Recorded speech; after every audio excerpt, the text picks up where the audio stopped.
নমস্কার বন্ধুরা, আমি সোনি কিচেন থেকে বলছি। আজকে আমার রেসিপি আছে, আমি মটন করব।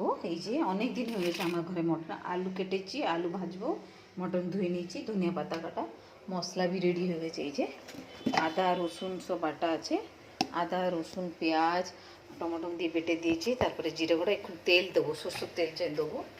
কুকার গরম হয়ে গেছে, গরম হয়ে গেছে। এবার আমি আলুগুলো ভেজে নেবো। আপনি আমার ভিডিওটা পুরো দেখবেন, ভালো লাগলে লাইক দেবেন, শেয়ার করবেন, সাবস্ক্রাইব করবেন বন্ধু।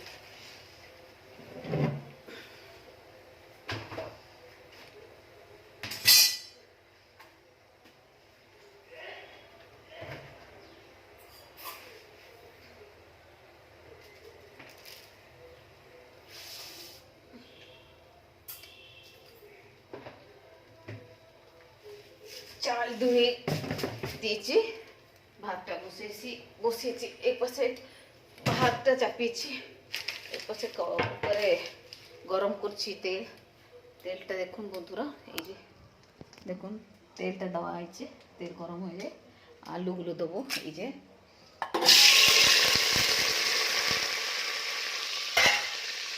আলুগুলো একটু লাল করে ভেজে নেবো। ভাতটা চাপিয়েছি, আলুগুলো হয়ে গেলে এই মটনটা আছে। আর মশলার ভিতরে আমি সব দিয়ে দিই বন্ধুরা। এটা টমেটো দিয়েছি, পেঁয়াজ দিয়েছি, আদা রসুন বাটা করে দিয়েছি। এইটা আমি দিয়ে দেবো কাশ্মীরি লঙ্কার গুঁড়ো দিয়ে দেবো। আর তো বইতে হলুদ নুন দিয়ে দেবো। দিয়ে আলুগুলো ভাজা হয়ে গেলে বন্ধুরা, আমি তারপরে এটাকে এই যে হলুদ দিয়ে দিলাম। তারপরে আমি দিলাম ধনিয়ার গুঁড়ো দিলাম, তারপরে দিলাম জিরার গুঁড়ো দিলাম, কাশ্মীরি লঙ্কা দিয়েছি। লাল হবে, লাল লাগবে, ঝাল ঝাল লাগবে। তারপরে দিয়ে দিলাম এতে নুন দিয়ে দিচ্ছি,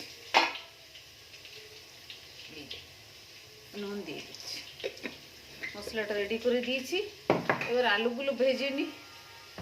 আপনি ভিডিওটা পুরো দেখুন, স্কিপ করবেন না বন্ধুরা। আলুগুলো একটু ভেজে নিই, লাল করে নিই।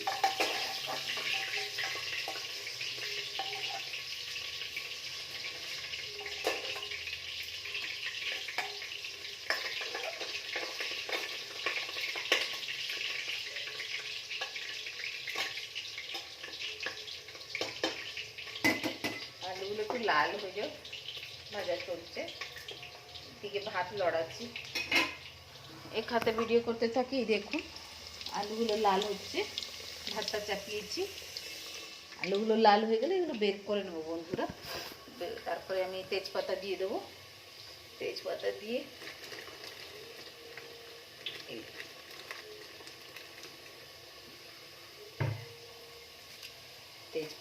দেবো।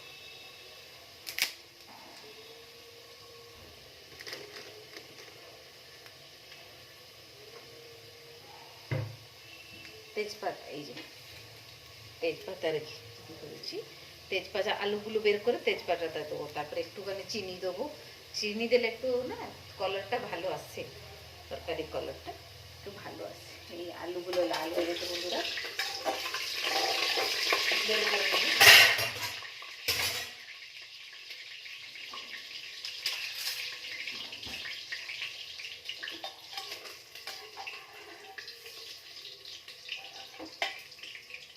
বন্ধুরা কত সুন্দর লাল হয়েছে আলুগুলো।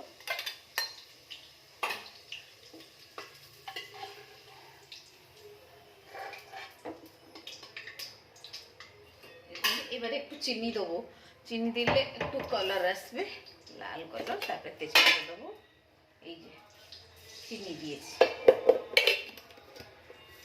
আপনি ভিডিওটা পুরো দেখুন বন্ধুরা। চিনি দেওয়া হয়ে গেছে, এই যে চিনি দিই। এই দেখুন তেজপাতা দিলুম এখন।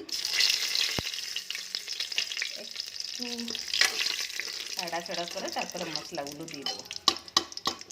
মশলাতে তো আমি সব দিয়ে দিয়েছি, দেখুন আপনি, আদা রসুন পেঁয়াজ টমেটো বাটা, ধনিয়ার গুঁড়ো লঙ্কার গুঁড়ো জিরের গুঁড়ো লবঙ্গ সব দিয়ে দিয়েছি। ঠিক আছে, এবারে মশলা আমি একটুখানি জল দিতে হবে বন্ধুরা। আমি হাতে রাখছি, তারপরে একটু জল দেবো।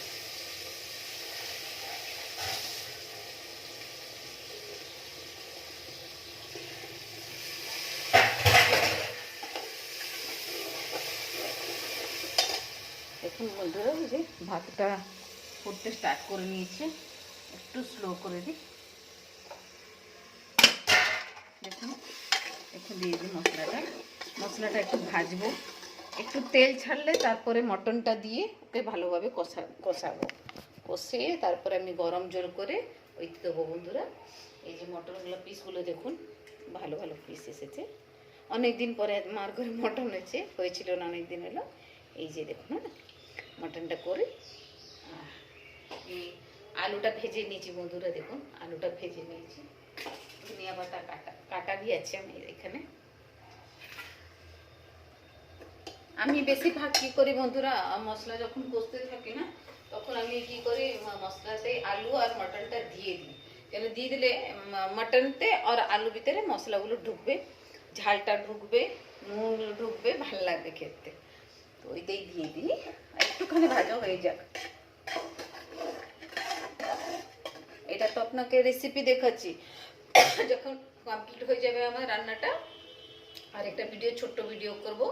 যখন আমি ছেলেকে খেতে দেবো তখন ভাত আর তরকারি কালারটা কেমনি এসেছে আর ছেলে আমার জানাবে কেমনি লাগছে, আর আপনার ওই সময় আরেকটা ছোট্ট ভিডিওটা করব।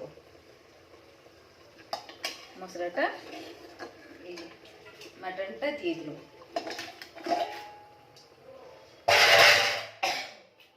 আলু भी দিয়ে দিই।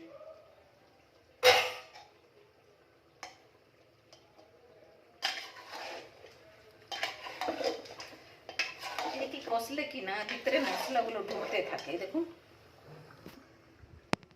এই যে দেখুন মশলাটা ঢুকতে থাকবে এর ভিতরে। ঠিক আছে, এবার আমি ঢাকা দিয়ে দিই। এইটা তো আমি আধ ঘন্টা মতন কষবো এটাকে, ফ্লেভারটা ভালো আসবে। লাস্টে গরম মশলা দেবো বন্ধুরা। আমি আর বড় ভিডিও করছি না আজকে, খালি ভাত আমার আর মটন করছি। আর লাস্টে ধনিয়া পাতা দেবো। আর বড় করছি না ভিডিওটা, এখানে রাখছি। তারপরে আবার আমার যখন পুরো কমপ্লিট হয়ে যাবে তারপরে আরেকটা ছোট ভিডিওটা করব। যখন আমার ছেলে কলেজ থেকে আসবে আমি খেতে দেবো, তখন আমি ভাত আর মাংসের কলারটা আপনাদেরকে দেখাবো। ঠিক আছে বন্ধুরা, আচ্ছা আমি এখানে রাখছি। ভালো থাকুন, সুস্থ থাকুন, নির্ভর থাকুন, নিজের ধ্যান রাখুন। নমস্কার।